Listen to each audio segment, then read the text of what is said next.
Good morning. It's 8:30. I'd like to call a Brookings County Commission meeting, August 17th, 2021, to order with the Pledge of Allegiance.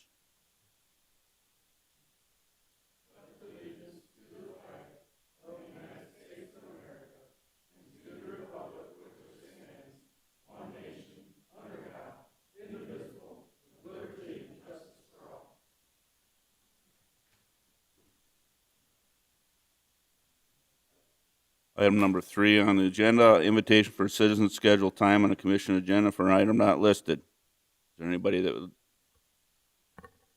There's nobody present.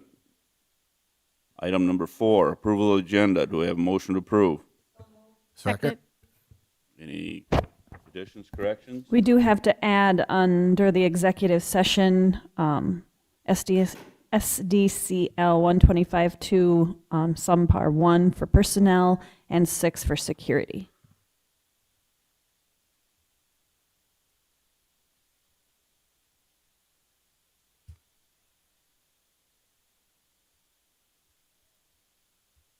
Okay, do I have get a motion and second? All those in favor signify by saying aye. Aye. Pose same sign. Motion carried. Item number 5, consent agenda items. Approval of the minutes, approval of travel requests, approval of personnel action notices, approval of cellular authorizations, and approval of the human services report. I have motion approved. Move approval. Second. Motion second. Any additions or corrections here? Any comments? Hearing none, call the roll. Pierce. Aye. Bartley. Aye. Boersma. Aye. Jensen. Aye. Motion carries. Item 6, routine business. Approval of the claims. Do I have a motion approved? Move approval. Second. Motion and second. Any comments? Hearing none, call the roll, please. Bartley. Aye. Boersma. Aye. Pierce. Aye. Jensen. Aye. Motion carries.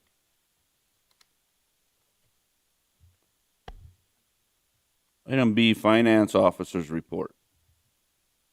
Be it noted items, auditor's account with the treasurer, payroll and additive totals, highway expenditure report, register of deeds, statement of fees collected. We have Lori here today. No. Oh, yep. Yep.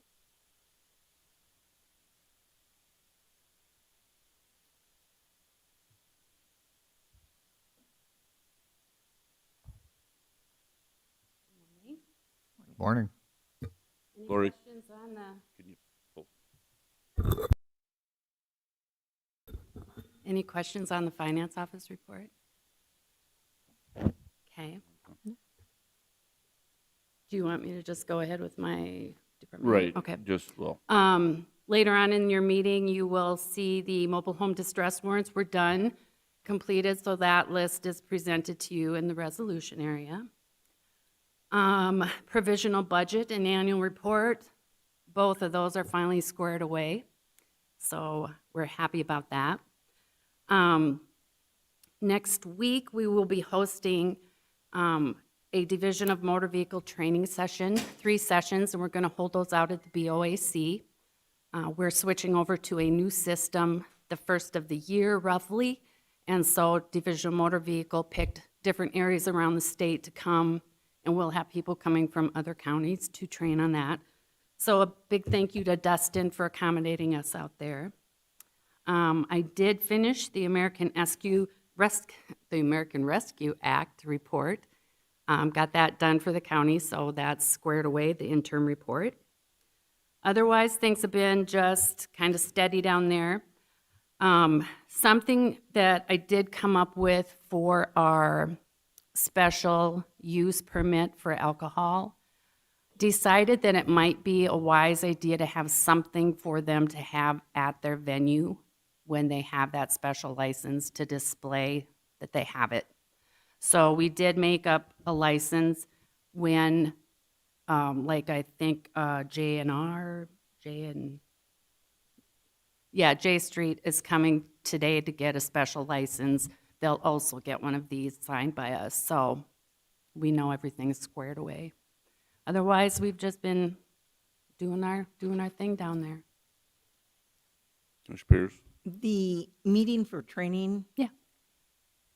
Is it just a change in the computer system, or were there any changes in the Department of Motor Vehicle rules and regulations that we should know about? Not that we know of yet. Okay. No changes in fees, regulations, nothing's been told to us yet, but it's going to be a brand-new system. So Thank you. that's all I got. Any other questions? Thank you. Brian?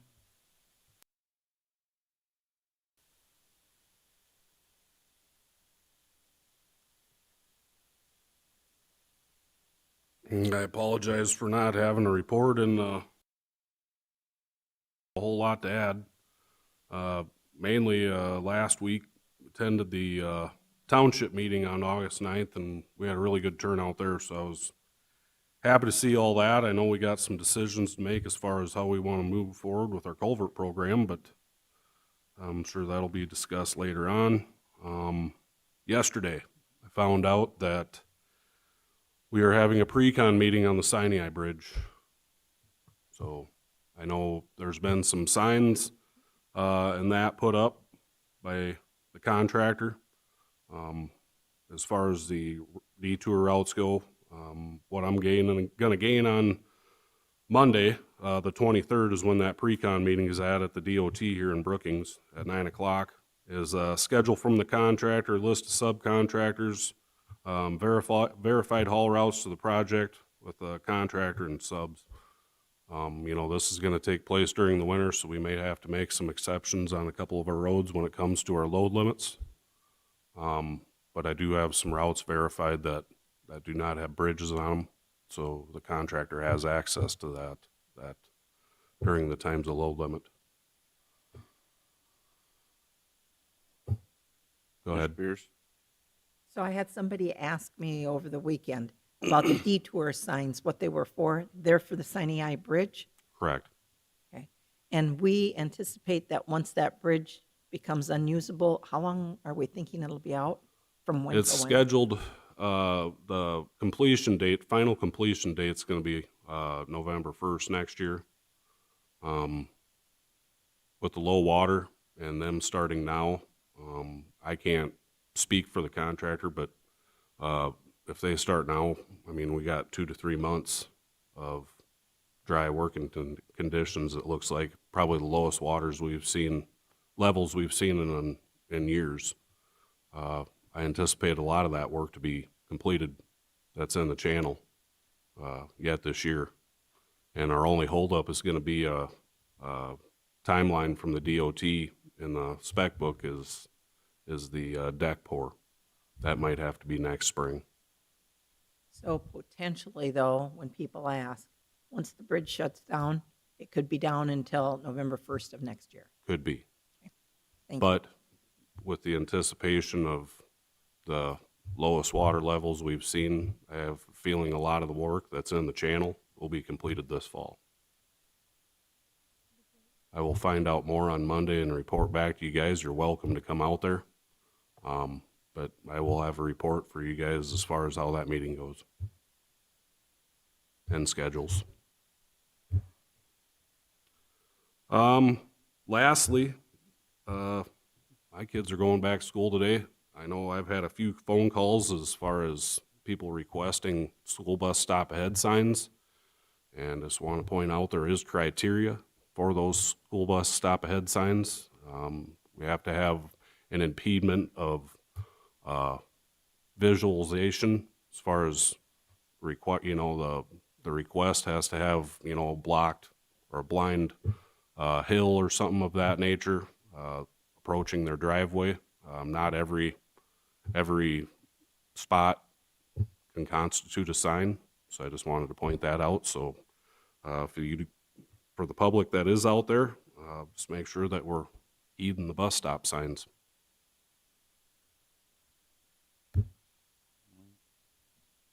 Thank you. Thanks. Jacob?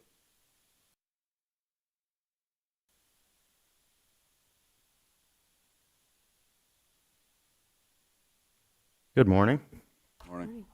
You may recall about a year ago, update our Table 1 soils We're currently using soil tables from the 1980s. They're outdated. They have some indiscrepancies that need to be corrected.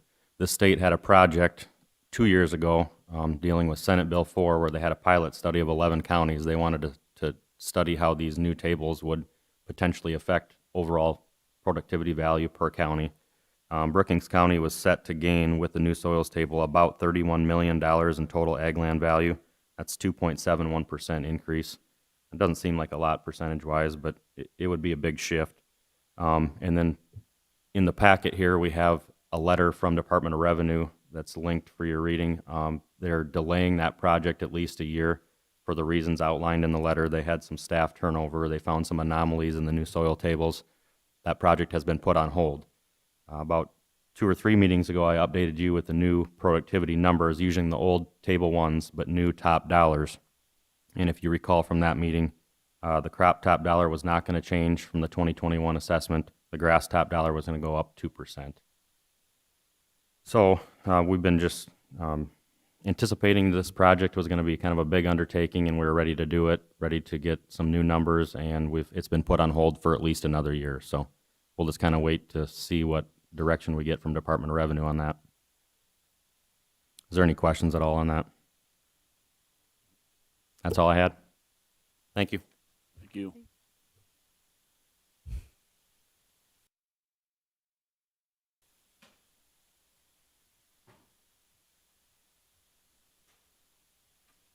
Good morning.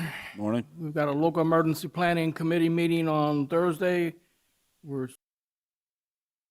have the meeting over at the fire hall at noon. The U.S. Census numbers have been released for 2020. Brookings County increased in 2010. We was at 31,966. In 2020, they are saying we are at 34,375. City of Brookings had they went from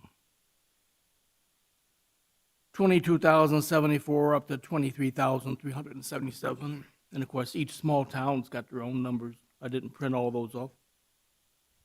Today I'm going on the radio to talk about the National Weather Service is starting to use the iPause system, similar to what we have. Of course, we got our iPause. We fund our integrated public awareness warning system mainly for things like hazardous material spills and then tornadoes. The National Weather Service is going to use their iPause for something called destructive or considerable damage threat categories. And then they consider destructive damage threat as 2.75-inch diameter hail. And if you paid attention during our summer picnic, you would know that's the baseball that I held up, that size hail. If that's predicted, they will be sending out their messages automatically, because by our criteria, for a severe thunderstorm, we would not send out an iPause message. We typically wait for the tornado type damage and then they can also do it for 70-mile-an-hour thunderstorm winds or golf ball size hail. So we're going to put that out over the radio and let the public know if the biggest fear of the emergency alert system is if it starts to get used too much, people are going to stop paying attention to it. So we just want to warn them ahead of time that it's coming. And other than that, we are preparing. We've got a couple plats coming up later today. The month of September, of course, I'm at the county commission meeting, and our emergency management conference is going to be coming up. I've got some vacation designed, and then other than that, it's the office is running smooth. We're getting ready for the winter to come. Building permits, people starting to call in for the inspections, getting our inspectors out to do their job. Any questions? Bob, when going back to the census numbers, you said we went from 31,966 in 2010 to 34,375.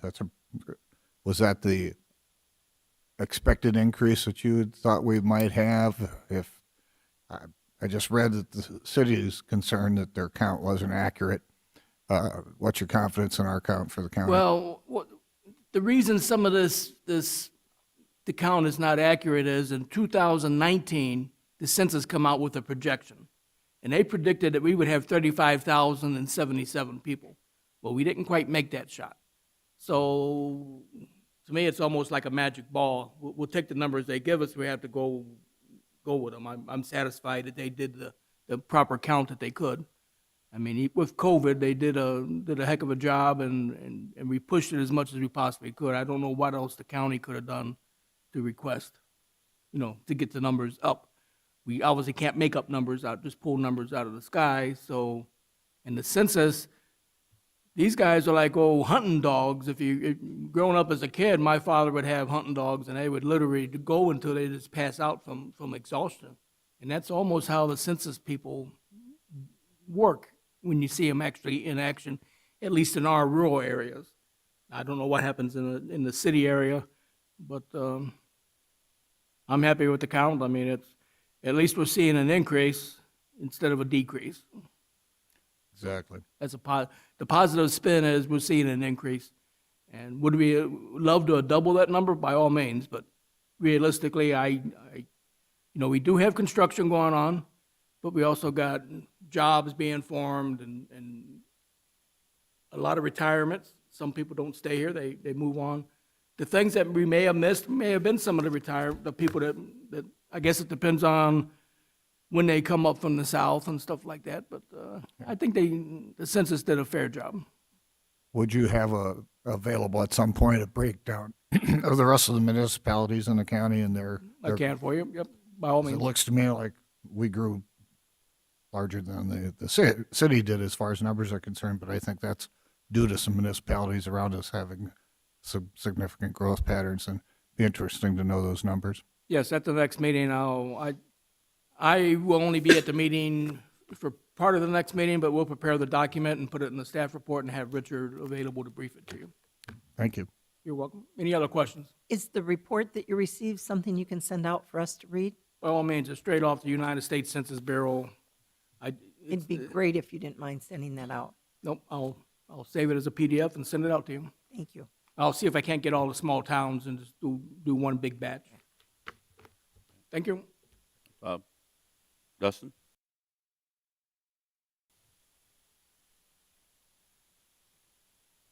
Good morning. Morning. I'll start with my report. BCOIC, gun range 64, archery range we had 27. The events that we did, cartridge collectors the 6th and 7th. They came back again. They were there last year. We had people from North Carolina, New Mexico, East Coast, West Coast. Had about 150 people come through and they set up in the archery range. They loved the facility. They booked for next year. On the 6th, we also had our monthly Wildlife Federation meeting. 7th and 8th, Dave Johnson with Rochester Armored Car brought a bunch of guys down. They qualified in our gun range before we opened up. On August 9th, we had the Townsend Township meeting, which all of you were there for. And then that night, we had a renewal class as well. August 10th, we had a pistol range committee, PRC committee meeting. And then August 15th, we had a basic pistol, and the Midwest Maidens and the 4-H had a meeting in the facility as well.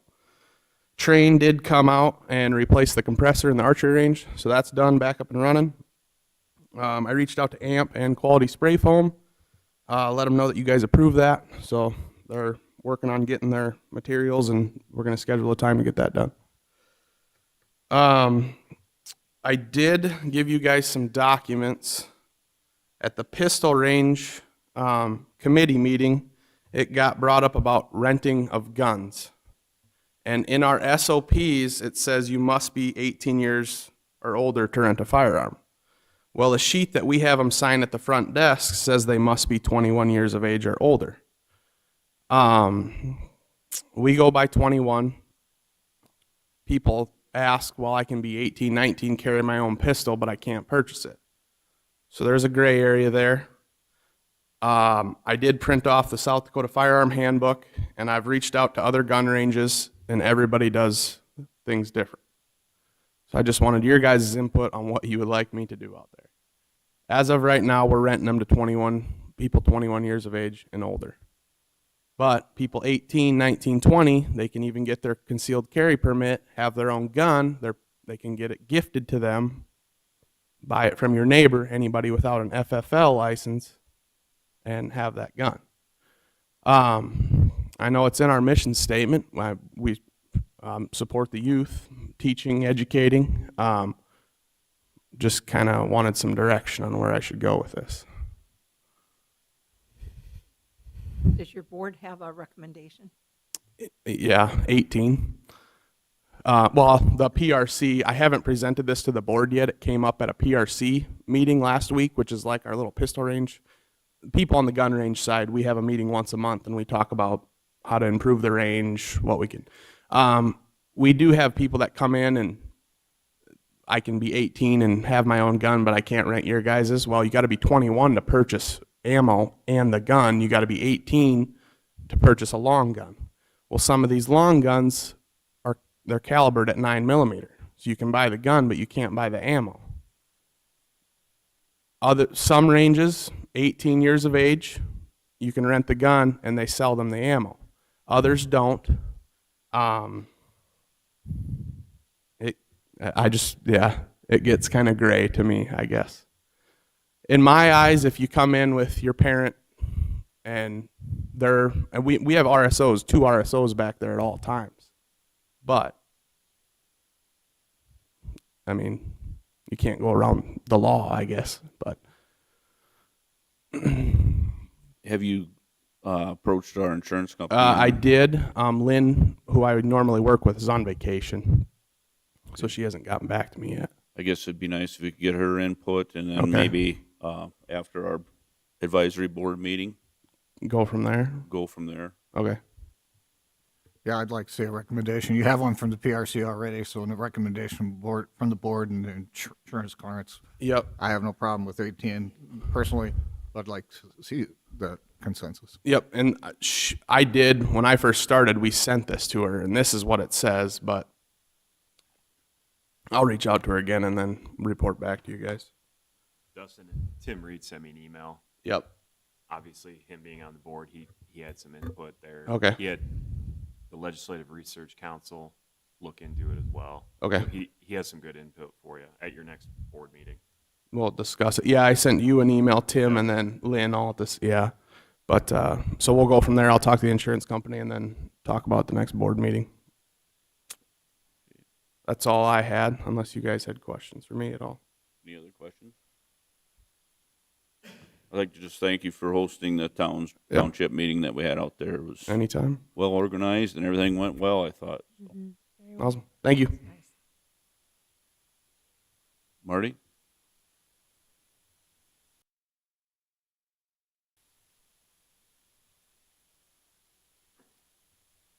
Good morning. Just go over some stats with you and stuff. As the present time, we have, which is kind of a workable number considering what with construction and stuff. Got to thank Dan for dwindling away some of my population and getting them sentenced. Anyway, and we've been keeping him busy. My investigator, who just recently was promoted, has been really doing a great job and getting some cases solved, and State's Attorney's Office has been real good working with us on some of those cases that we've been getting taken care of. In the 24/7 area, that's creeping up a little bit. We got 70 participants in there. We have 52 that come in twice a day, which I don't know if Bart ever told you kind of a little interesting story on our kiosk machine where they come in and they blow and there's a camera on there. When they were reviewing that, all of a sudden there's 2 heads on the camera. So the one that was supposed to be participating in it, he had his buddy come in and actually do the blowing, but I guess they didn't think our camera worked or something, so we got that taken care of. So anyway. We have, on the remote breath test, we have 11 on that, and that's the machine that they have a handheld machine and they blow into it, takes their picture and so forth. We have 15 participants through drug court. Hope court, we have 5. DUI court, we have 2. I have 5 on GPS right now, so anyway. Calls for service have increased this year. We're probably 18% up from last year on calls for service. I'm kind of anxious, I'm sure the kids in the county aren't, but I'm anxious for school to start, so we get them all located in one place.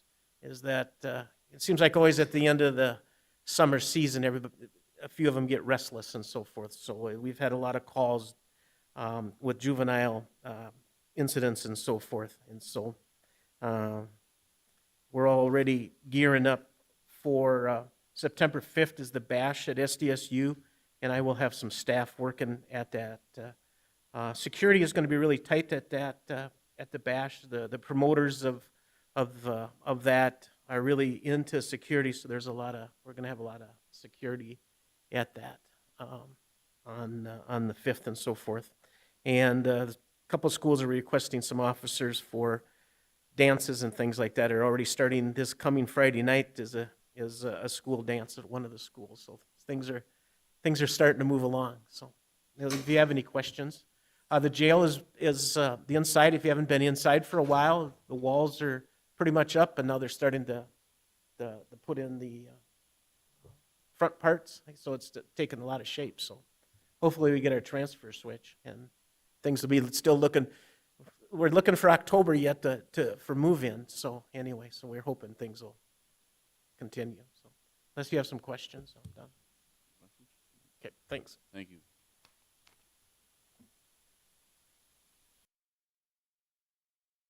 We do have a 9 o'clock, but I'll move forward with, well, that's first reading. Marty, you're supposed to take a couple minutes more, and you didn't. I think we'll just wait till the 9 o'clock scheduled public hearing. Brief recess till then.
Take it.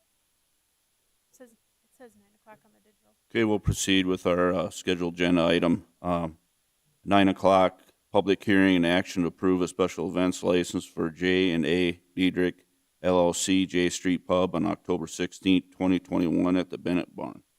And now I'd like to open the public hearing. Any proponents that would like to speak to this item would like to come forward? Any proponents that would like to come forward? You can. Just state your name and Andrea Diedrich. Yeah, so we were requested by, I don't even know who they are exactly. They were requesting bartending at the Bennett Barn for their wedding, and we were recommended by the owners, so asking for a special event license that we've done in the past. Thank you. Mhm. Any other proponents would like to speak? Hearing none. Opponents? Any opponents? Hearing none, I'd like to close the public hearing and ask for a motion to approve. So moved. Second. I have a motion and a second. Any other comments? Hearing none, all those in favor signify by saying aye. Aye. Opposed, same sign. Motion carried. Thank you. Moving on to regular business. Item A, first reading of ordinance number 21-06, an ordinance creating licensing provisions for medical cannabis dispensaries. Is first reading. It is Tuesday, August 17th, 2021, and it's 9:02. Stacy, would you like to read this, please? Ordinance 2021-06, an ordinance creating licensing provisions for medical cannabis dispensaries. Be it ordained by the Board of County Commissioners of Brookings County as follows. Purpose and intent. The Board of County Commissioners of Brookings County enacts the following licensing ordinance in order to ensure that medical cannabis dispensaries located within the unincorporated areas of the county operate in a manner which complies with state laws and regulations, protects the health, safety, and welfare of the general public, prevents potential conflicts and issues arising from ownership and employees, recognizes certain safety and security considerations, and minimizes risk of unauthorized use of or access of cannabis by the general public. Definitions. The ordinance adopts the following definitions for cannabis-related terms, which are defined by SDCL 34-20G-1, cannabis or marijuana, cannabis cultivation facility, cannabis product manufacturing facility, cannabis products department, medical cannabis dispensary, medical cannabis establishment. License required. No medical cannabis dispensary may be located or operate in the unincorporated area of the county without an appropriate, valid, and current medical cannabis dispensary license issued by the county pursuant to this ordinance. A violation of this provision is subject to the general penalty provision herein. Each day of the violation constitutes a separate offense. No medical cannabis dispensary may be located or operate in the unincorporated area of the county without an appropriate, valid, and current medical cannabis dispensary registration certificate issued by the department pursuant to rules promulgated under SDCL 34-20G. A violation of this provision is subject to the general penalty provision herein. Each day of the violation constitutes a separate offense. No other medical cannabis establishment other than a medical cannabis dispensary may be licensed in Brookings County. An license application. An application for a medical cannabis dispensary license must be made on a form provided by the county. No other application form will be considered. The applicant must submit the following: application fee of $5,000, a completed application including but not limited to the following: the legal name of the prospective medical cannabis dispensary, the physical address of the prospective medical cannabis dispensary that meets the zoning requirements of the Brookings County zoning ordinance, as well as any location requirements pursuant to SDCL 34-20G and the administrative rules promulgated thereunder. The name, address, and birth date of each principal officer, owner, and board member of the proposed medical cannabis dispensary. A sworn statement that no principal officer, owner, or board member has been convicted of a violent felony offense in the previous 10 years in any jurisdiction. Any additional information requested by the county. Receipt of a copy of an approved state license from the department. Receipt of a copy of an approved conditional use permit from the Brookings County Planning and Zoning Commission.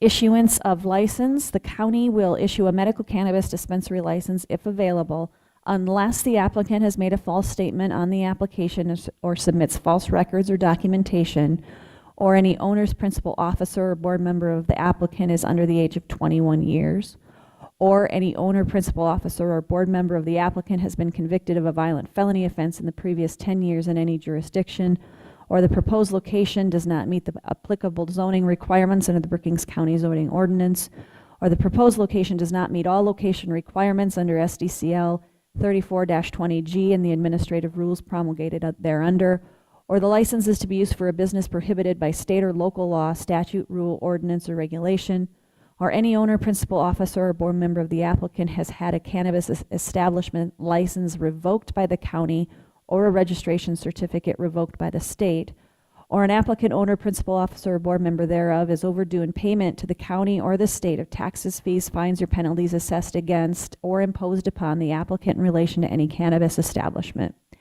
In the case of an application for a medical cannabis dispensary license, the county will reject the application if the limit on the number of medical cannabis dispensaries in the county has been reached. If granted, the license must be posted in a conspicuous place at or near the entrance to the medical cannabis dispensary so that it may be easily read at any time. County neutrality as to applicants. Upon request from the department as to the county's preference of applicants, the county will neither support nor oppose any registration certificate application under consideration by the department. Likewise, if inquiry is made by the department, the county will abstain from endorsing any application as beneficial to the county. Number of cannabis dispensaries. No more than 5 medical cannabis dispensaries shall be allowed to operate in the unincorporated area of the county at any one time. Expiration of license and renewal. Each license shall expire 1 year from the date of issuance and may be renewed only by making application as provided herein. Application for renewal must be submitted at least 30 days before the expiration date. The license holder must continue to meet the license requirements to be eligible for a renewal. The renewal fee is $5,000. Failure to renew a license in accordance with this section may result in additional fees. Upon expiration of the license, the county may order closure of the medical cannabis dispensary. If a license holder has not operated a medical cannabis dispensary for which it holds a license in the preceding 12 months, the license will not be renewed. Suspension. A license may be suspended if the license holder or an employee or agent of the license holder violates or is otherwise not in compliance with any section of this ordinance, consumes or smokes or allows any person to consume or smoke cannabis on the premises of the medical cannabis dispensary, knowingly dispenses or provides cannabis or cannabis products to an individual or business to whom it is unlawful to provide cannabis or cannabis products. A license shall be suspended if the license holder has its department-issued registration certificate suspended, revoked, or not renewed by the department, or if the registration certificate is expired. A license may be suspended if the license holder creates or allows to be created a public nuisance at the medical cannabis dispensary. Revocation. A license may be revoked if the license is suspended as provided herein and the cause for the suspension is not remedied. A license may be revoked if the license is subject to suspension as provided herein because of a violation outlined in that section and the license has been previously suspended in the preceding 24 months. A license is subject to revocation if a license holder or employee of a license holder gave false or misleading information in the material submitted during the application process, knowingly allowed possession, use, or sale of non-cannabis controlled substances on the premises, operated the medical cannabis dispensary or the business of the medical cannabis dispensary for which a license is required under this ordinance while the license was suspended, repeated violations of this ordinance, operated a function of a cannabis establishment for which the license holder was not licensed. Examples: a licensed cannabis cultivation facility conducting cannabis testing functions without a cannabis testing establishment license. A license holder or an owner, a principal officer, or board member thereof is delinquent in payment to the county or state for any taxes or fees related to the medical cannabis dispensary. A license holder or an owner, principal officers, or board member thereof has been convicted or continues to employ an employee who has been convicted of a disqualifying felony offense as defined by SDCL 34-20G, or the license holder has its department-issued registration certificate suspended, revoked, or not renewed, or the registration certificate is expired, the license holder allows a public nuisance to continue after notice from the county. Suspension and revocation process. The license holder will receive a notice of intent to suspend or notice of intent to revoke informing the license holder of the violation and the county's intention to suspend or revoke the license. The notice will be hand-delivered to the license holder or an employee or agent of the license holder or sent by certified mail. Return receipt requested to the physical address of the medical cannabis dispensary.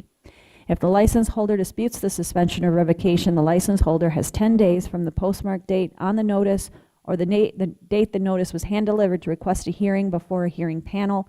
which will consist of the county commission chairperson, finance officer, and sheriff. The suspension will be for 30 days and begins 10 days after the postmark date on the notice or the date the notice is hand-delivered, unless the license holder exercises its right to process an appeal, in which case the suspension takes effect upon the final determination of suspension. A revocation will be for 1 year and begins 10 days after the postmark date on the notice or the date the notice is hand-delivered, unless the license holder appeals the revocation, in which case the revocation takes effect upon the final determination of revocation. The license holder who has had the license revoked may not be issued any cannabis establishment license for 1 year from the date the revocation became effective. Appeal: an applicant or license holder who has been denied a license or renewal of a license, or who has had a license suspended or revoked under this ordinance, may appeal to the Board of County Commissioners by submitting a written appeal within 10 days of the postmark on the notice of denial, non-renewal, suspension, or revocation. The written appeal must be submitted to the Board of County Commissioners. The appeal will be considered by the Board of County Commissioners at a regularly scheduled meeting within 1 month of the receipt of the appeal. Licenses not transferable. No medical cannabis dispensary license holder may transfer the license to any other person or entity, either with or without consideration, nor may a license holder operate a medical cannabis dispensary at any place other than the address designated in the application. Hours of operation for dispensaries. Medical cannabis dispensaries are allowed to be open between the hours of 8 a.m. and 8 p.m. on Monday through Saturday and the hours of 12 p.m. and 5 p.m. on Sunday. Penalties: any person who operates or causes to be operated a cannabis establishment without a valid license or in violation of this ordinance is subject to suit for injunction as well as prosecution for ordinance violations. Such violations may be enforced through a fine not to exceed the fine established by SDCL 22-6-2 subpart 2 for each violation, or by imprisonment for a period not to exceed 30 days for each violation, or by both the fine and imprisonment. Each day a cannabis establishment so operates is a separate offense or violation. Severability: the provisions of this ordinance are severable if any provision of this ordinance or the application thereof to any person or circumstance is held to be invalid. Such invalidity shall not affect other provisions or applications of this ordinance, which can be given effect without the invalid provision or application. Thank you. Yes. And note that the second reading and public hearing will be Tuesday, September 21st, 2021 at 9:30 a.m.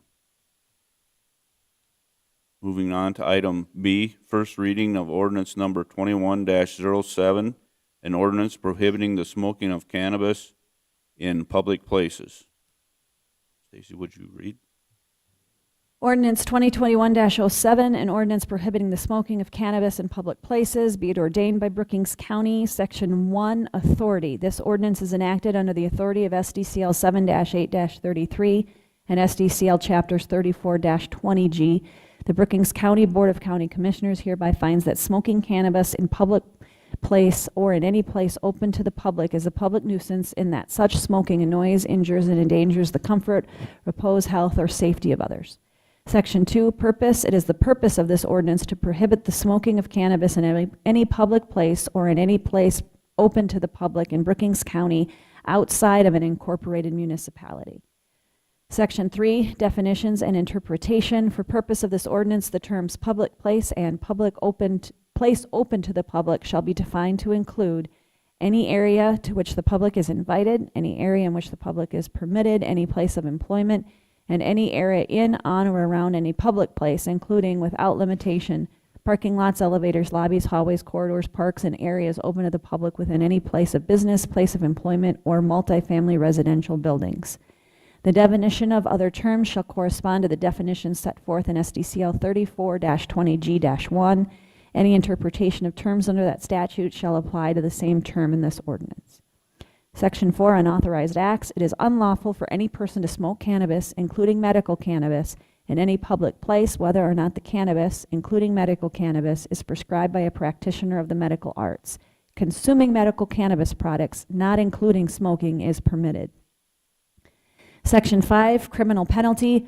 Violation of the terms of this ordinance may be enforced through a fine not to exceed the fine established by SDCL 22-6-2 subpart 2 for each violation, or by imprisonment for a period not to exceed 30 days for each violation, or by both the fine and imprisonment.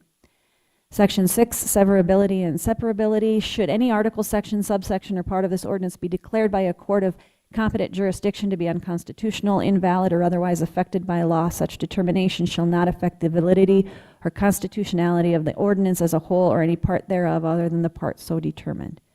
Section 7, effective date. The ordinance is necessary to protect and immediately preserve the public peace, health, or safety, and is therefore immediately effective following second reading pursuant to SDCL 7-18A-8.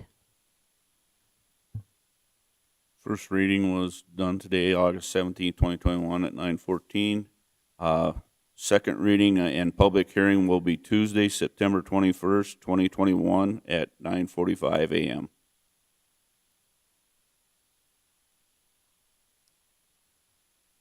Moving on to item number.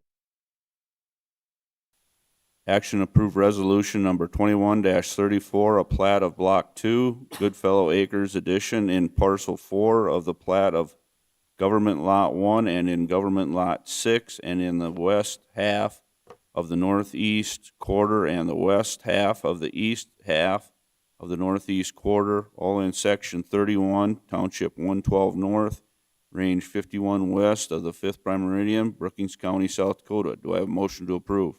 Move approval. Second. I have a motion and a second. Any comments? If I may, sir, this is up by what we combine call Oakwood Lakes. This is specifically Johnson Lake up there, part of that chain.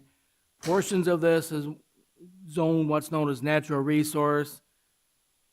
Natural resource is one of our districts that we got throughout the county that we don't allow things to be built in, and the natural resource just hits the corner of this particular lot. But I was asked to talk just a minute on the natural resource district. The natural resource district includes all of our United States fish and wildlife lands. We got lakes such as Lake Goldsmith, Lake Oak Lake. Those are mainly our natural resource lakes. The rest of Oakwood that doesn't have houses on it. Lake Sinai's got a large section of natural resource. And Gillies Cove up by Lake Hendricks, those are all natural resources. And if anyone's interested in, the closest you can build is 300 feet. You have to have a setback of 300 feet from a natural resource district. So that's what makes when you see the word natural resource, it's a true oddity. The only other one that we've got less of in the county would be our commercial, which we've only got a few, but we've actually got natural resource spread typically down in the pothole region down to our southwest, but we got some in the northwest and some over on the northeast side of the county. And this was heard in the August planning meeting and sent to this board with an approval. Any questions? Ms. Pierce? The 300 feet, is that from the boundary of the natural resource area? Is that where that 300 feet starts? Yes, ma'am.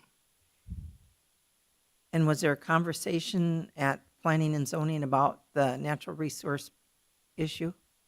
No, there's no concern on this particular one because the housing, if you notice on this particular plat, the house is out of the natural resource district intentionally.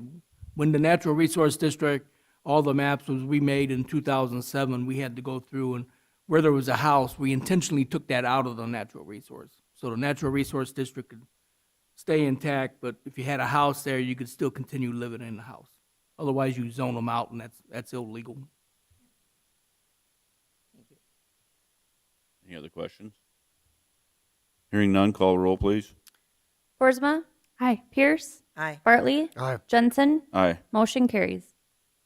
Item D, action approve resolution number 21-35, a plat of Block 3, Goodfellow Acres Edition in Parcel 4 of the plat of Government Lot 1, except the west 967.27 feet thereof, and Government Lots 2 and 3, except the west 967.27 feet thereof, and Government Lot 6, all in the northwest quarter of Section 31. Township 112 North, Range 51 West of the 5th prime meridian, Brookings County, South Dakota. Do I have a motion to approve? Move approval. Second. A motion second. Comments?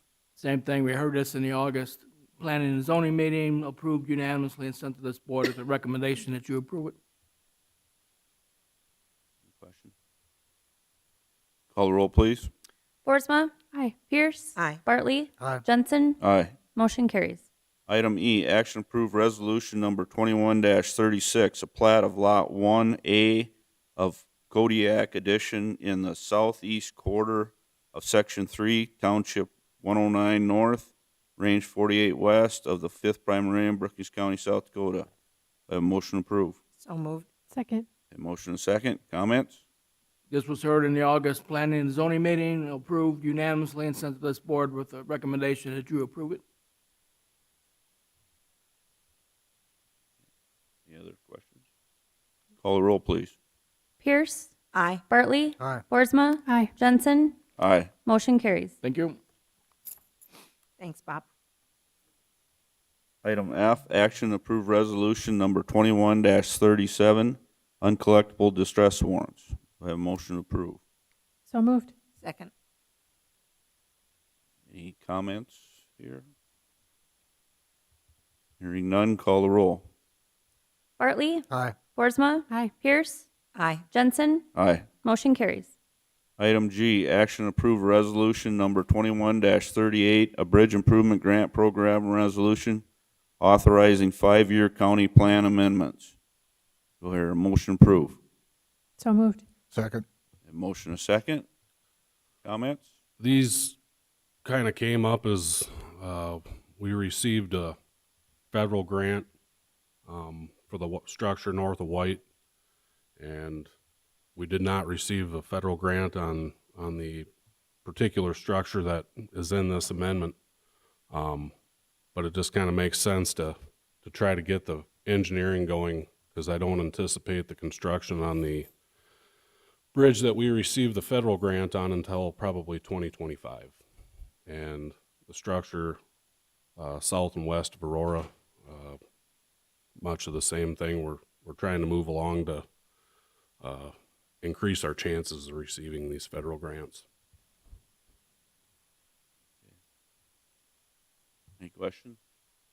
Just a comment. We had this comment last year, and I know that this is the form. It'd be really nice after each one of those. So what you're saying, Brian, is we're adding each of those, right? We can't tell from that form because it says addition/removal. And if we put in parentheses behind them, addition or removal, so that a person could look at this form and know what we were doing, that would be just great. Okay. Thanks. Any questions? Call the roll, please. Boersma? Aye. Pierce? Aye. Bartley? Aye. Jensen? Aye. Motion carries. Item H, action approve agreement number 21-88, an application for occupancy of the right-of-way of county highway made by Sioux Valley Energy in Elkton Township. Do I have a motion to approve? Move approval. Second. I have a motion and a second. Any comments? Just some new underground service. Okay. All those in favor signify by saying aye. Aye. Opposed, same sign. Motion carried. Item I, action approve agreement number 21-89, an application for occupancy of right-of-way of county highways made by Sioux Valley Energy in Elkton Township. Do I have a motion to approve? So moved. Second. A motion and a second. Comments? The same as the last, I'm sure. All those in favor signify by saying aye. Aye. Opposed, same sign. Motion carried. Item J, action approve agreement number 21-90, an application of occupancy of the right-of-way county highway made by the city of Aurora. Do I have a motion to approve? So moved. Second. I have a motion second. Comments? This project through the city, was one of the things that got brought up before we did some repair work on County Road 23, is I wanted to make sure that they weren't going to do any excavation. This project is basically going to start with some camera work, and then the work that they are going to be doing is going to be non-invasive to our road. Essentially, it's just relining their sewer pipes with an HDPE plastic, but it will not require them to dig into our roads. So I just wanted to make sure the commission knew that. The work that we did over there is not going to be disturbed. The only work that they are going to physically be doing is replacing the diamonds on the manhole covers. They're going to be doing some adjustments on the manholes to match into our existing roadway. Any questions for Brian? Hearing none, sorry. All those in favor signify by saying aye. Aye. Opposed, same sign. Motion carried. Item K, action to approve agreement number 21-91, a short form of agreement between Brookings County and Banner Associates Incorporated for professional services for the Samara Avenue reconstruction. Do I have a motion to approve? So moved. Second. I have a motion and a second. Any comments? Hearing none, call the roll, please. Boersma, Aye. Pierce, Aye. Bartley, Aye. Jensen, Aye. motion carries.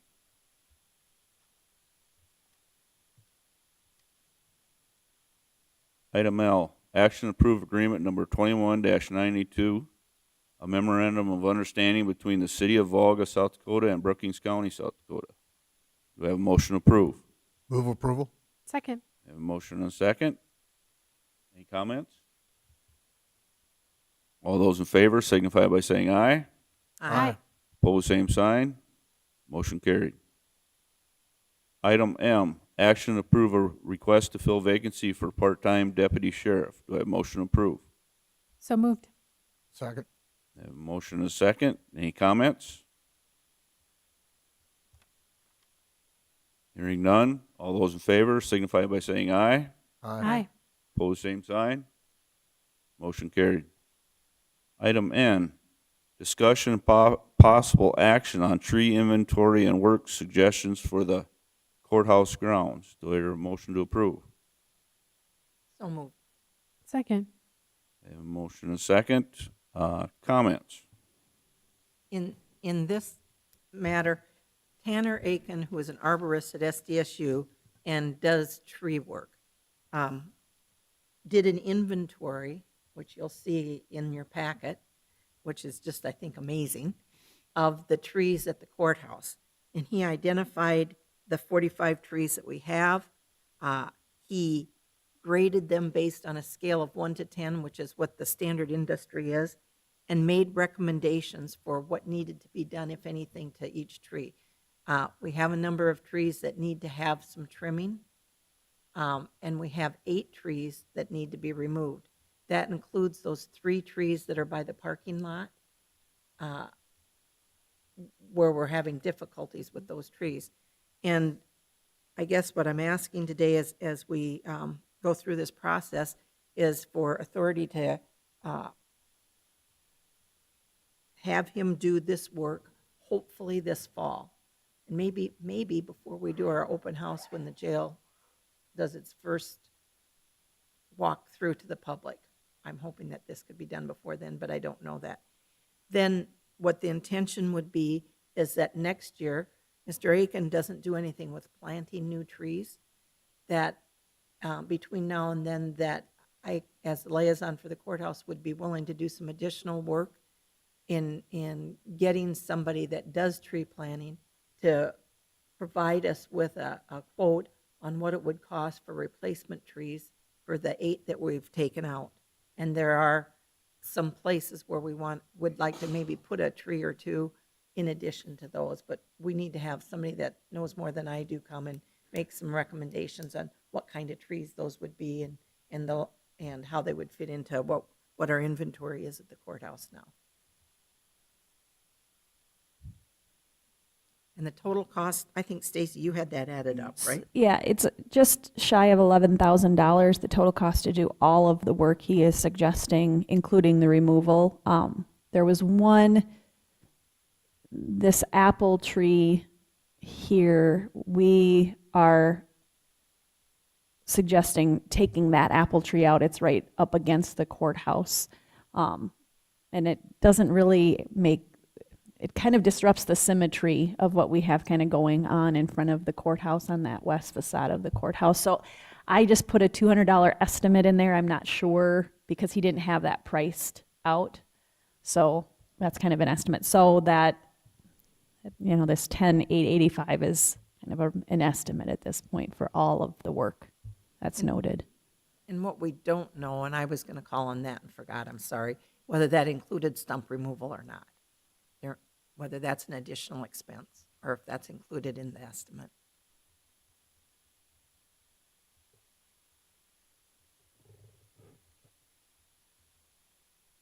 Did we want to get clarity on that stump removal? I think we could just, if you're interested in approving it, I think we could just approve it.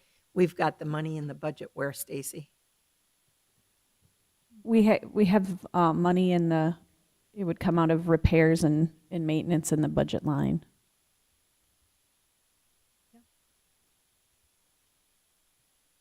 I'm good with it.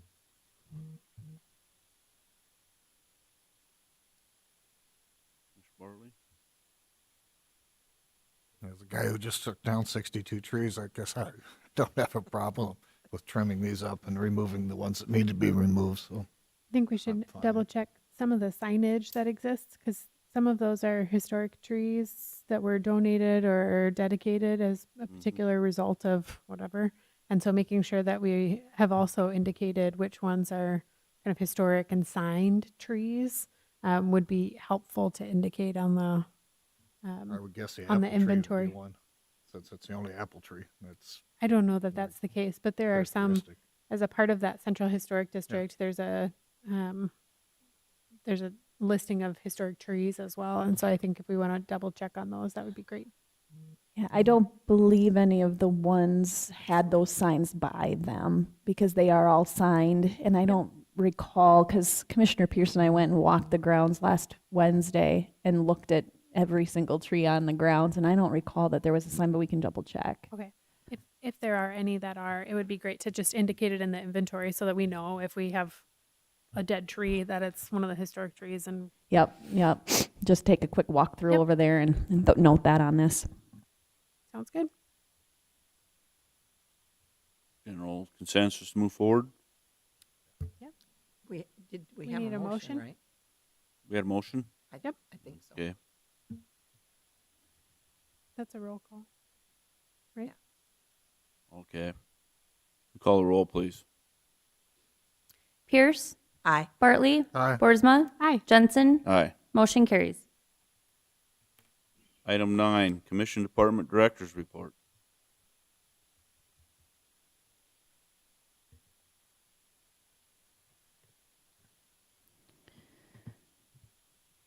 I did include plus cash analysis information for July month end. We're at 29%, which is right at the 10-year average. The next commission meeting, I want to make sure that you all have this on your calendar. It will start at 8 a.m. on Tuesday, September 7th. That's going to start with a joint meeting of the County Commission and the Planning and Zoning Commission. That's where the first reading and public hearing will be of the zoning ordinance that's relating to medical cannabis dispensaries. So just make sure that you note that on your calendars that it's an 8 a.m. start instead of an 8:30 a.m. start that day. We did receive notice from the South Dakota Department of Veterans Affairs approving Courtney Van Zanten as our Veterans Service Officer, so that was good. Then really the only other thing that I had was the upcoming dates. This Wednesday, those of you that RSVP'd to go to Redfield, that's Wednesday. That meeting will start at noon. Spink County hosting the Sioux Valley Commissioners meeting. On Tuesday, August 24th, I know I had sent out information about the chamber lunch with Representative Dusty Johnson. Got information just yesterday that he got called back to DC because they were going back into session, so that's been canceled.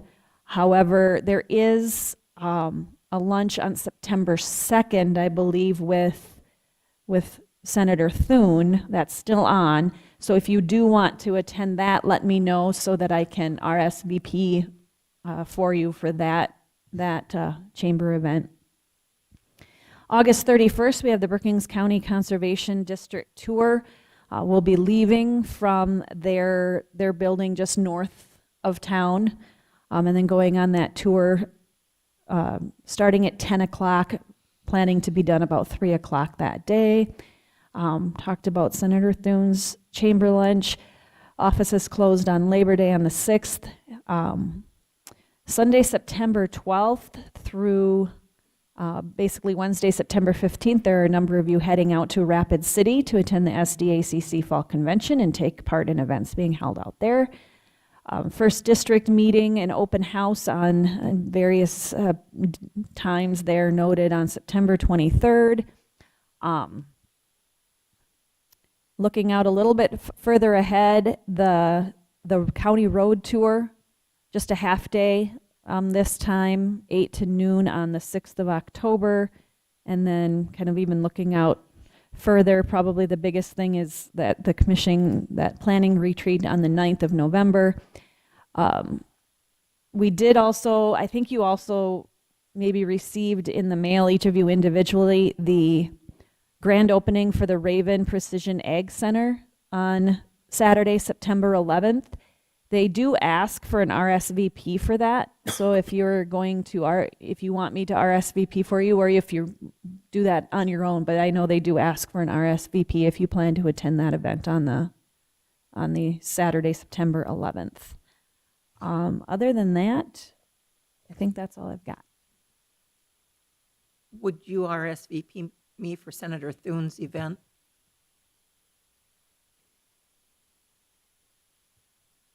And do you know, Stacy, on the 10 county meeting, will the Zoom part? It will probably start shortly after noon, I would think. Okay. They usually start about, they probably let you eat and they get going probably about 12:30. Okay, all right. So, yeah. Who all's going right now? Larry and me? You? 3 of us? Yes. For Wednesday. To Redfield. No, yeah. Yeah. So we'll take the county van? Yeah. Is that the plan? Okay. Okay. Meet here or out there? Out there. Out there. Gotcha. What time?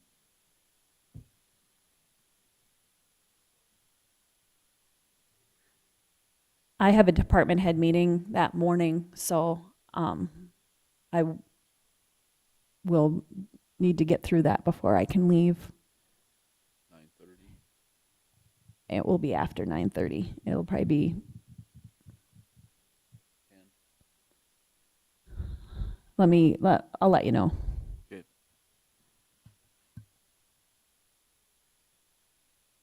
State's Attorney's Office report. Moving on, Commissioner reports and discussion. Commissioner Pierce. On August 3rd, I attended that year up at SDSU, and it was very nice. On August 3rd, I also went to the Law Enforcement Day over in the park, and again, it was just a tremendous turnout for both of those things. Lots of people there. Attended the township meeting on the 9th with the rest of you, and we had a good turnout for that also, and a lot of information that was shared as relates to our culvert program. On August 10th, we had our special meeting to discuss the medical cannabis dispensary ordinances. On August 11th, I did the tour of the courthouse grounds with Stacy, where we looked at the trees that we've already talked about. We also looked at the sidewalks, and I think we'll be coming back with some recommendations on some sidewalk repairs where our sidewalks have popped up in excess of what's recommended for tripping purposes. And we toured the jail, which was very interesting. It's really coming along well. On August 12th, we had a joint powers meeting. And at the joint powers meeting, the city gave a chiller report and told us that it's estimated that the cost of repair is going to be between $70,000 and $80,000. That we're still not 100% sure on that because we still don't know the cause of the fire. We think it's related to, possibly to a fuse, but we don't know that yet. And they're still investigating. We're hoping that insurance is going to cover part of that, but we won't know until we know what the cause was. The rent on the chiller that we're renting is $8,392 a month. We'll be having that chiller at least until in September. And I think we're probably going to have to come back, once all those numbers flesh out, we'll have to come back with a budget amendment because we don't have the money in the budget for joint powers to cover that. I had hoped that we could look at resolution of some of our humidity and other HVAC problems in the building as part of the chiller replacement process, but it doesn't look like that'll have any link one to the other, and we're just going to move forward with what we've got. Johnson Controls do recommend that when we get the chillers back up and running, that we consider looking at having some standalone chiller that would take care of our ITV rooms in the future in the event we had any of this type of problem because of the sensitivity of all the IT machines as to heat. And so we'll be looking at the costs on that. Then the next item is that we're going to be replacing the drainage pipe for the stormwater. We'll be extending from the sump pump out to the road, if I understood that right. The cost on that is approximately $10,000, and we have enough money in our building budget to cover that. And if either Stacy or Angie have a better way to describe that process, feel free to jump in here. But there will be some work digging up out in the yard for that. Then the third item to report on is that Sean talked about the upgrade that we're going to have to do to our IT equipment located in this room, in the conference room, and into the community room. We don't have this tacked down, but we need to be planning maybe for a big bump in upgrading all of the electronics in these 3 rooms. And he thinks it's going to cost, hold on to your seats, around $250,000 in order to do that. And that would be equipment and installation. It doesn't include programming or travel for the workers to do that. We think that'll be in our 2023 budget. So we've got some time to think about that and to plan. And maybe because some of this is related to the necessity for long-distance programming, maybe we can use some of our American Rescue funds, and we're going to look into that for that project. And then the last thing that came out of that meeting is that we're doing some more research on the peeling that we've got going on with the veneer. I think we made a decision that we're going to go with a plastic laminate. Right now we have $24,000 budgeted. To do that, I believe it'll cost around $36,000. We're still exploring options on that. And that would be the end of my report. Commissioner Barley. County Planning Commission this evening in discussion. August 6th, I did take a jail tour because I wasn't going to be around for our usual 2-week meeting with Bart, and very impressed with the progress we're making. And again, I hope that the changeover switch gets here sooner than later, but that will be the only holdup to the project at this point as far as its completion date. But they are working on other things and work around it. On the 9th township meeting, I think you covered that well. Then the 10th, the study session on the cannabis issue, and that's my report. Commissioner Boersma. It's been a busy 2 weeks. August 3rd was at the Chamber annual meeting. What Commissioner Pierce talked about, I guess, on that. Really well done event, well attended. The 4th was ICAP board meeting. The 4th was also a BEDC board meeting. The 9th was a BEDC strategic planning task force meeting. The 9th was also a next gen NACO symposium planning task force meeting for the symposium that we're conducting at the kind of front end of the WIR conference out in Salt Lake City.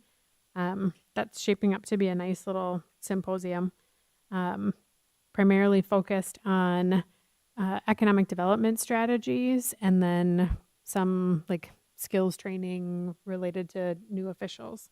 So I'll be presenting on communication strategies specifically, and then a couple of the other officers are presenting on some different economic development items. The 9th was also the township meeting. The 10th was in attendance at the study session for medical cannabis with the rest of the commissioners. On the afternoon of the 11th, I hosted a 4-H consumer decision-making workshop at my office, teaching a handful of 4-Hers about why interior design and consumer decision-making matters in the context of 4-H and how that influences what we do in our office. The 12th was also a part of the Joint Powers meeting. And then the CDI golf tournament was that afternoon. Our team did significantly better than last year. I think they raised over $5,000 for the Boys and Girls Club and Brookings County Youth Mentoring. So it was a really well done event, continues to grow and become even bigger kind of charity function every year. And then last night we had another Next Gen Symposium planning meeting and a Brookings Behavioral Health and Wellness Board meeting. Brookings Behavioral Health and Wellness continues to do well and kind of work through their growth strategies and kind of planning for future expansions. So that's the last 2 weeks. Thank you. I believe it was, we stopped out at Pioneer Park. It was well attended out there, a lot of kids, and it was good to see the officers out there and the kids asking questions, getting to sit in the fire trucks and stuff. It was a fun event. Later on, I stopped out at the 4-H Achievement Days, watched a little bit of the poultry show that evening. And, the 9th, township meeting, well attended by all the townships, good information provided out there. Hopefully we get started on a inventory list soon for the culverts within the county. On the 10th, we had our study meeting for the cannabis. On the 12th, jail expansion meeting that morning. There's good news, automatic transfer switch that we've been kind of waiting for parts for. Hopefully it's going to be delivered a couple weeks earlier than they anticipated. And then with that, they had gave us kind of a heads up that when they switch over to the working within the old part of the jail, they're possibly going to need to rent basically a unit like we have outside this building right now, a heating and cooling unit, for probably 7 months or so, because of the mechanical room will be rebuilt in the old part of the jail, and we'll have to be renting that chiller heat, and it'll be a heating unit also. So they figure they'll probably come out of the contingency to rent that unit. And that's all I had. So the cost on that's not included then in our remodel project stuff? no, it is not. And it won't, No, so it can't be paid out of the bond monies then? no, it'll basically come out of contingency the way it sounds. And it's not, it's a pretty good amount also. Right. So they admitted that they overlooked it. It's just something that they admitted they did wrong there. So with that, we move on to item number 12. Executive session in accordance with South Dakota Codified Law 1-25-2, parentheses 4, and what? Parentheses 1, personnel, 4, contract negotiations, and 6 for security. Okay, do I have a motion? So moved. Second. A motion second. All those in favor signify by saying aye. Aye. Aye. Opposed, same sign. We are in executive session.